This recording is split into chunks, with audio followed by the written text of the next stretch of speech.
আসসালামু আলাইকুম গাইস, কি অবস্থা সবার, কেমন আছেন? চলে যাচ্ছি লালমাই উপজেলাতে একটা কাজ আছে। তো আজকে থেকে ডেইলি ব্লগ আরম্ভ করলাম। আশা করি আপনাদের সাপোর্ট পেলে রেগুলার আপনাদের নিয়মিত ভিডিও দিয়ে যাব। যদিও আমি ক্যামেরার সামনে অত একটা কথা বলতে পারি না, এখনও বাসার মধ্যে জড়তা রয়ে গেছে। আমি চেষ্টা করব আপনাদের জন্য সুন্দর সুন্দর ভিডিও উপহার দেওয়ার জন্য। তো চলে যাচ্ছি উপজেলার দিকে। আমি এখন গ্রামের বাড়িতে আছি। সামনে আমাদের যে বাঁশের সেতুটা আপনারা জানেন, এই বাঁশের সেতুটা দিয়ে পার হব, যাওয়ার সময় আপনাদেরকে দেখাবো। এই তো হাঁটতে হাঁটতে চলে আসছি এই বাঁশের সেতুটার কাছে। আপনারা দেখতে পাচ্ছেন এই কয়েকদিন বৃষ্টি হওয়ার কারণে আমাদের ডাকাতিয়া নদীতে কিন্তু ভরপুর পানি। আর যদিও বাঁশের সেতুটার অবস্থা খুবই ভয়াবহ, আপনারা দেখতে পাচ্ছেন।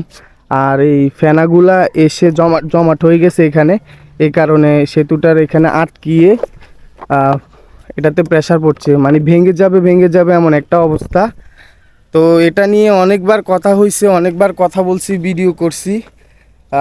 যারা কর্মরত আছেন, প্রশাসনে আছেন, অথবা আমাদের কুমিল্লা 10 আসনে এমপি মহোদয়ের দৃষ্টি আকর্ষণ করব। আমাদের এই সেতুটা দিয়ে কিন্তু কয়েক হাজার লোক এদিক দিয়ে আসা যাওয়া করে, এবং কি সাথে দিনিয়া মাদ্রাসার ছাত্র, আলিশ্বর স্কুলের ছাত্র, আলিশ্বর আদর্শ উচ্চ বিদ্যালয়ের ছাত্ররা এই সেতু দিয়ে পারাপার হয়। সাথে আমাদের হযরত শাহ আলী রহমতুল্লাহ আলাইহির মাজার শরীফ, এই মাজারের ভক্তগণ যারা জিয়ারত করতে আসে এই সেতু দিয়ে আসতে হয়। তো খুবই কষ্ট হয় এটা দিয়ে পারাপার হতে। এখানে যদি একটা সেতুর ব্যবস্থা হয় অথবা স্টিল ব্রিজের ব্যবস্থা হয়ে যায়, তাহলে আমাদের জন্য খুবই উপকার হয়। তো আমি দৃষ্টি আকর্ষণ করব, আপনারা এই জিনিসটা একটু দেখবেন। আমার ভিডিও যদি পৌঁছায়, আজকের ভিডিওটা আপনারা একটু বেশি বেশি শেয়ার করবেন, যাতে তাদের দৃষ্টিগোচর হয়।